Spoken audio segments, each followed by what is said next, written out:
Il presidente Zaia indirà il referendum sulla separazione di Venezia e Mestre durante la prossima seduta della giunta regionale. Cittadini del comune chiamati al voto in autunno. E dal governatore arriva il monito al nuovo Parlamento: il 90% degli eletti a parole si è detto favorevole all'autonomia del Veneto, ora pretendiamo i fatti. Il PD non è mai nato, non è mai stato un partito, schierato Massimo Cacciari nell'analizzare le cause del tracollo dei democratici, la colpa non è solo di Renzi. Più lavoro per i giovani, meno tasse, più concretezza e meno liti tra partiti, sono queste le richieste che i veneziani rivolgono al nuovo Parlamento. Resa dei conti per le comunali a San Donà di Piave, dove la Lega ha contribuito col 31% alla vittoria di Brunetta. Forcolin presenta il conto, a Forza Italia convergano sul Pilla. Poliziotti in tenuta antisommossa hanno sgombrato l'ex osteria La Vida in Campo San Giacomo dell'Orio, occupata da settembre per rivendicare spazi pubblici a Venezia. L'assessore veneziano Boraso al fianco dei commercianti di Via Colombo nella guerra civile scoppiata tra residenti e attività economiche sul ripristino della ZTL. Buonasera, ben ritrovati dalla redazione di Venezia. Dunque lo avete sentito ora dai titoli, all'indomani dello scrutinio per le politiche arriva la chiarezza su un tema lasciato fuori dalla campagna elettorale, forse per non turbare i delicati equilibri del centrodestra veneziano. Il referendum sulla separazione di Venezia e Mestre si farà. Sentiamo. Il presidente del Veneto, Luca Zaia, indirà il referendum sulla separazione di Venezia e Mestre durante la prossima seduta della giunta regionale. La delibera è pronta, annuncia, manca solo la data della consultazione, riguardo alla quale ho chiesto un'analisi per valutare i pro e i contro ed evitare sovrapposizioni con eventi come la regata storica. Confermo l'ottimo rapporto col sindaco di Venezia, Luigi Brugnaro, puntualizza il governatore, ma il referendum non è in discussione. Questo è un impegno che ci siamo presi e fra l'altro è un adempimento rispetto a quello che dice il Consiglio regionale, che dà in capo a me e quindi alla Giunta l'obbligo di fissare la data per la consultazione. Data che difficilmente verrà fissata prima dell'estate, considerando l'appuntamento con le elezioni amministrative. La consultazione slitterà quindi all'autunno. Scettici gli esponenti dei comitati referendari, che accolgono con cautela la buona notizia, visti i precedenti di annunci poi smentiti da parte di esponenti della maggioranza in regione. Prendiamo atto di questa ennesima rassicurazione, ricordiamo solo che noi avevamo chiesto il referendum già nel 2014, 2015, 2016 e 2017 e dopo non si è tenuto. Aspettiamo i dati concreti, la delibera di indizione vera e propria. Sul referendum pende tra l'altro il ricorso al TAR presentato dal sindaco di Venezia Luigi Brugnaro, ma Zaia ha precisato che la regione andrà avanti comunque. Sicuramente il percorso al TAR è estraneo rispetto alla valutazione politica che la regione deve fare. Questa valutazione non può prescindere dal fatto che Mestre e Venezia sono allo sbando.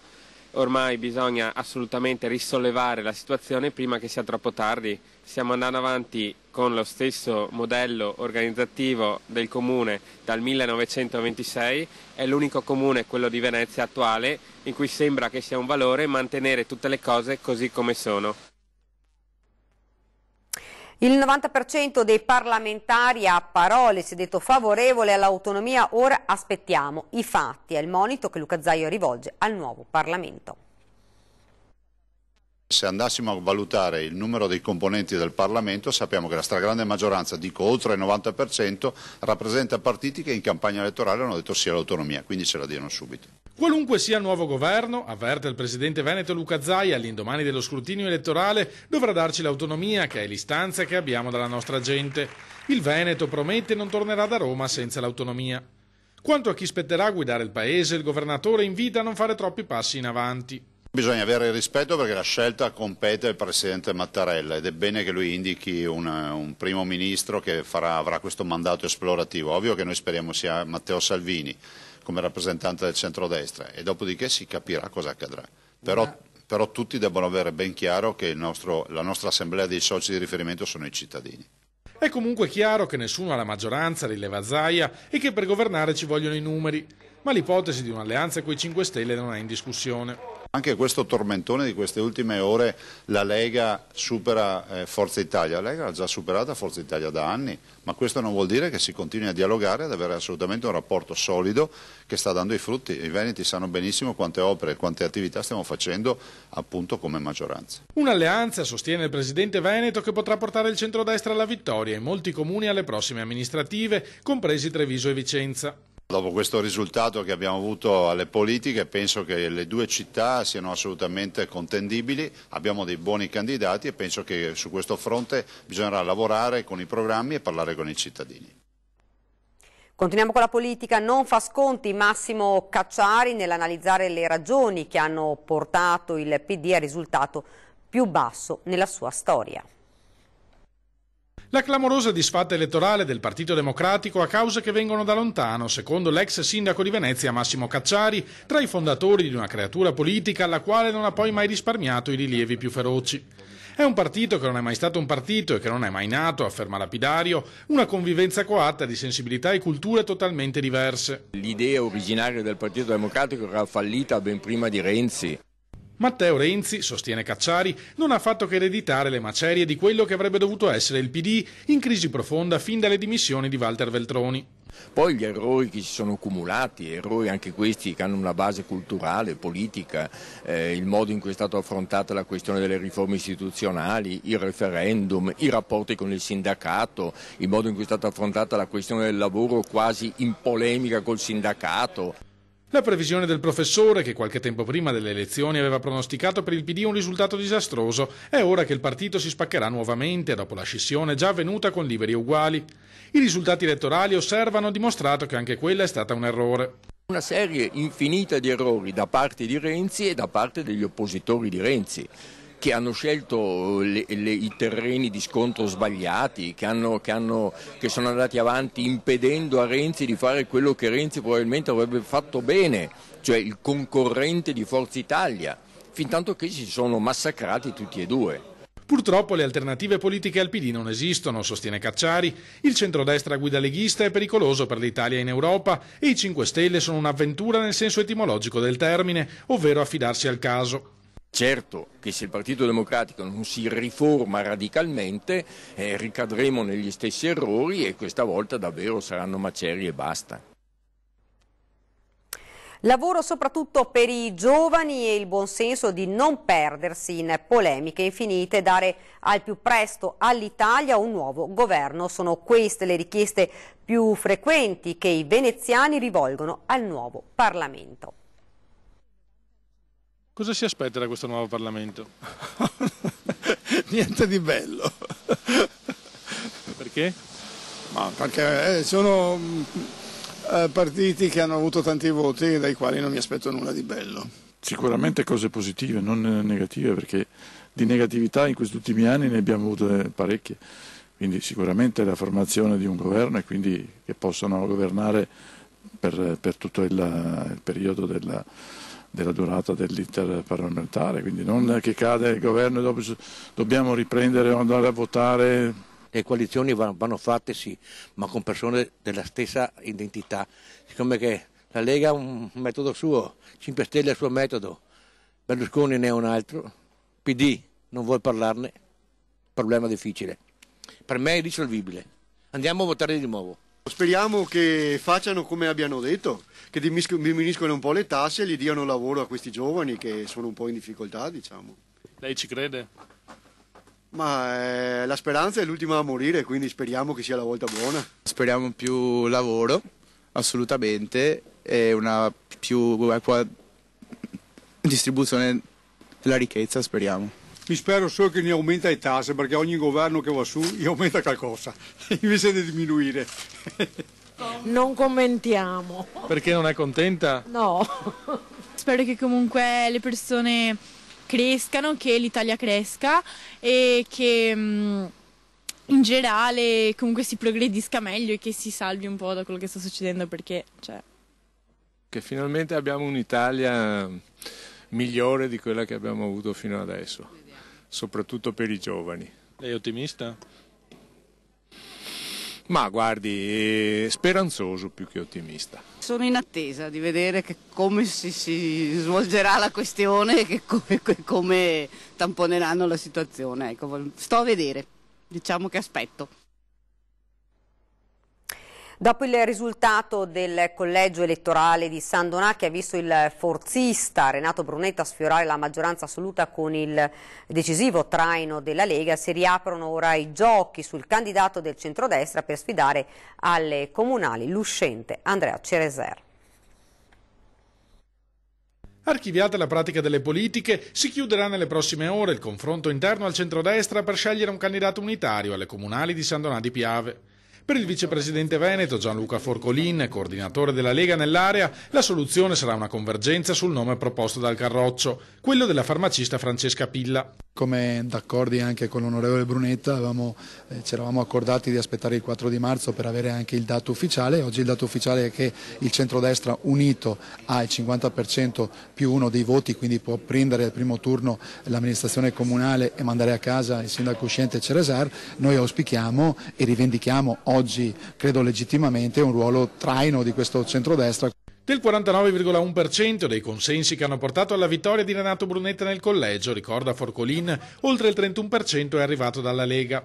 Rivendichiamo quindi un ruolo di traino in questa coalizione che confidiamo serva a superare le resistenze fatte finora dal centrodestra alla nostra candidata. Forti resistenze perché ovviamente non vi era stata una comune convergenza, però è altrettanto vero che la dottoressa Pilla ad oggi è l'unica candidata super partes, non è la candidata militante leghista, è una candidata indipendente che trova convergenza in tutto l'alveo appunto dei gruppi di sostegno. La soluzione del rebus, prevede Forcolin, arriverà al massimo entro 48 ore. Non c'è una forzatura assolutamente leghista, non abbiamo messo una militante ma abbiamo messo una persona per bene che è fuori dagli schieramenti e crediamo che dopo il 4 marzo e questa espressione di voto così importante possa essere rivendicata la sua candidatura, visto che non mi pare che all'alba e all'orizzonte ci siano altre candidature di così elevato peso da poter sostenere. Un tamponamento fra 3 veicoli, 2 mezzi pesanti ed un furgone si è verificato questo pomeriggio verso le 16 fra Portogruaro e Cessalto sull'autostrada A4 in direzione Venezia. Nessuna conseguenza per le persone, ma si registrano disagi per la circolazione. È stata istituita l'uscita consigliata a Portogruaro e l'attivazione del reindirizzamento verso la 28 e la 27, da dove poi i veicoli possono rientrare in A4. Al momento ci sono 7 km di coda nel tratto Portogruaro-Cessalto, i veicoli danneggiati sono in fase di rimozione, poi il traffico dovrebbe ricominciare a scorrere regolarmente. Ed ancora a cronaca, un automobilista veneziano di 47 anni è stato denunciato per fuga e omissione di soccorso. L'uomo è ritenuto responsabile di un incidente accaduto ieri sera alla periferia di Bologna. L'uomo ha trovato una donna di 32 anni che dopo l'urto è caduta a terra e ha battuto il viso sull'asfalto perdendo sangue. Alla scena ha assistito un passante che, oltre a dare l'allarme al 118 e al 113, ha notato modello e targa dell'auto che aveva investito la donna. Gli agenti della questura, intervenuti per primi anche grazie ai dati forniti dalla testimone, hanno rapidamente rintracciato l'auto ferma lungo una strada poco lontano dal luogo dell'incidente con il conducente a bordo. Dagli accertamenti si è poi occupata la polizia municipale che, terminati i rilievi, ha denunciato l'automobilista, come vi dicevo, un veneziano di 47 anni. Ed ora ci fermiamo un attimo, c'è la pubblicità, poi di nuovo in studio con altri servizi ed altre notizie.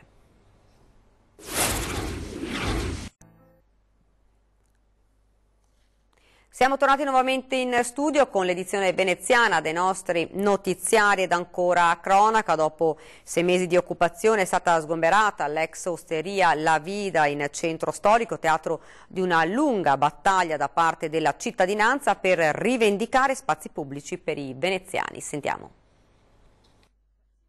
Poliziotti e carabinieri si sono presentati in forza nelle prime ore del mattino in tenuta antisommossa e hanno circondato l'immobile dell'ex osteria La Vida in campo San Giacomo dell'Orio per dare esecuzione al sequestro penale preventivo ordinato dal Tribunale di Venezia. Lo stabile, anticamente sede di uno dei primi teatri anatomici d'Europa, era occupato dallo scorso settembre, quando un collettivo di cittadini ne aveva preso possesso rivendicando spazi pubblici per i veneziani. A far scattare la protesta la vendita dell'ex osteria da parte della Regione Veneto a un imprenditore che vorrebbe aprirvi un nuovo ristorante. Il problema è capire se in questa città devono esserci dei luoghi pubblici gestiti dalle comunità e vissuti dai cittadini oppure se c'è solo turismo, punto. La nostra iniziativa, che non si ferma qui perché andrà avanti nelle forme e nei modi che decideremo, tende a far pesare le comunità dei residenti per la presa in mano, la gestione e la vita nella loro città. Gli occupanti non hanno potuto far altro che obbedire agli ordini delle autorità, uscendo ordinatamente dall'edificio. Non si sono registrati momenti di tensione. Il materiale che serviva alle attività messe in piedi in questi mesi, tra cui una ludoteca per i bambini, è stato spostato in campo. Intorno al gazebo si sono radunate decine di veneziani, decisi a dar vita a un presidio di protesta. Non sono nonna, però mi piacciono i bambini ed ero contenta quando c'erano i bambini che giocavano qua, che era diventata una ludoteca, e sono stata contenta di conoscere un poeta che è veneziano e vicino di casa, ma che è molto bravo, Francesco Giusti. Io, se non fossi andata alla presentazione di questo libro di poesie fatta niente meno che da Agamben, io non avrei conosciuto Francesco Giusti. Mi hanno fatto del bene a me questi ragazzi che col freddo, quando gli hanno tolto la luce, il calore e tutto, sono rimasti qua. Diversa la questione dal punto di vista della legge. Trattandosi di una proprietà privata, il Tribunale non ha potuto far altro che aprire un'inchiesta penale contro i promotori dell'occupazione. Altro sgombero, questa volta tocca all'ex Telecom alla Cipressina. Il blitz della polizia locale è scattato questo pomeriggio, agenti e operatori della Veritas sono entrati, l'edificio è stato interamente pulito, la struttura era già stata pulita alcuni mesi fa dopo l'ennesimo sgombero. Lo scenario però agli agenti della squadra antidegrado della polizia locale che si sono trovati oggi di fronte a questa struttura era lo stesso: sporcizia, rifiuti e disordine ovunque, con una differenza però. Stavolta l'ex palazzina della Telecom di via San Damiano, vicino alla zona dei Quattro Cantoni, era diventata anche la base logistica di una banda di ladri. Gente sveglia che era riuscita ad aprirsi un varco senza dare troppo nell'occhio. Chissà per quanto avrebbero continuato a stoccare le merci rubate e a far saltare i loro piani, però le segnalazioni di alcuni residenti che si sono invece insospettiti. All'interno è stata trovata anche refurtiva per 20.000 euro e arnesi da scasso. Ed ancora incidente questa mattina a Mestre, in via Miranese, un'auto forse a causa del fondo stradale bagnato è uscita di strada capovolgendosi dopo aver sbattuto contro il marciapiede. L'incidente è accaduto davanti alla caserma dei Carabinieri, illeso l'automobilista uscito da solo dall'abitacolo, sul posto SUEM e vigili del fuoco.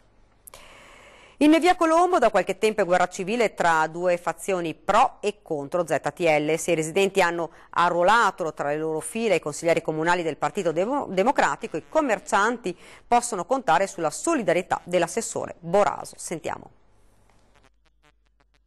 L'assessore veneziano alla mobilità Renato Boraso si schiera al fianco dei commercianti di via Colombo nella guerra civile scoppiata tra residenti e attività economiche sull'ipotesi di ripristino della ZTL e della corsia riservata al tram. I primi hanno raccolto firme e trovato sponde politiche per chiedere che tutto torni come prima. I secondi hanno fatto sentire la loro voce per denunciare la moria di negozi nella via, prima a causa del cantiere per la rotaia e poi del divieto di passaggio per le auto. Hanno ragione, a fronte di qualche protesta ci sono invece molte persone che mi hanno fermato per la strada, ci fermano continuamente, andate avanti, la città deve circolare, c'è bisogno di fluidificare il traffico e soprattutto quelle poche attività che hanno resistito al crack legato al tram perché non potevano più lavorare, hanno cominciato a vedere qualche segnale di ossigeno. E noi riteniamo importante questo aspetto e le attività economiche vanno salvaguardate perché ogni negozio che chiude in centro vuol dire togliere un presidio da quella tanta delinquenza che purtroppo ha invaso il nostro paese. Il ripristino della ZTL in via Colombo, chiesto tra gli altri dal Partito Democratico, non è comunque all'ordine del giorno. Nonostante l'ordinanza di sospensione sia ufficialmente temporanea, spiegano dalla Giunta, c'è la volontà di rendere permanente l'attuale viabilità. Tranquillizziamo questi operatori economici, nel senso che il provvedimento è valido fino al 31 dicembre 2018, facciamo con grande serenità le verifiche su tutto, ma la volontà politica di questa amministrazione bolognese è stata quella di aprire le ZTL, non di riportarle. Ed ancora cronaca, incidente questo pomeriggio a San Giuliano, tram bloccato, perde il controllo dell'auto e finisce diritta contro uno dei piloni dei tralicci della linea aerea del tram, bloccando il servizio da Mestre a Venezia e viceversa per quasi 2 ore. È successo poco dopo le 15 di oggi ai piedi del cavalcavia di San Giuliano. Il conducente del veicolo, complice l'asfalto reso viscido dalla pioggia, non è riuscito a tenere l'auto in carreggiata, collidendo contro l'ostacolo al lato della strada. Siamo quasi al termine, vi ricordo questa sera la nostra trasmissione 20:10, ospite in studio il professor Paolo Feltrin, politologo, che parlerà sul futuro dell'Italia dopo il voto del 4 marzo.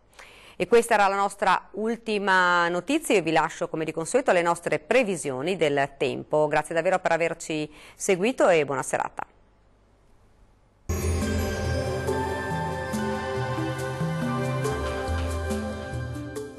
Tonus è il miglior negozio di calzature moda comoda. Qui troverete il più vasto assortimento di calzature Fratelli Tomasi. Eleganza e comodità, perché camminare è vivere.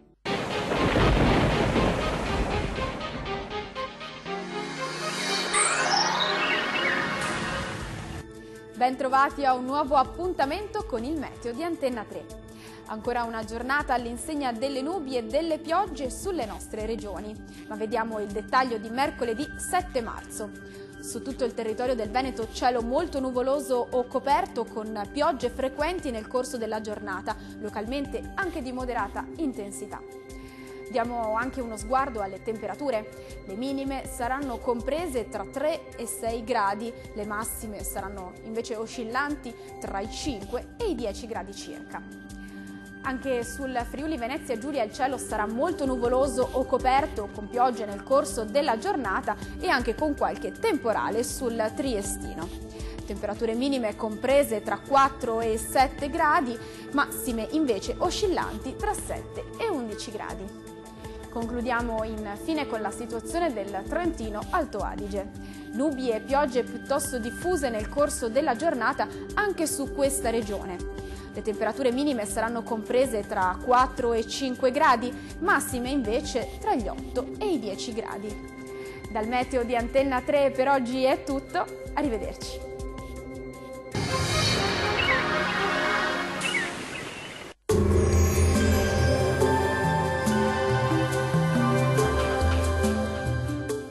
Tonus è il miglior negozio di calzature moda comoda. Qui troverete il più vasto assortimento di calzature Fratelli Tomasi. Eleganza e comodità, perché camminare è vivere.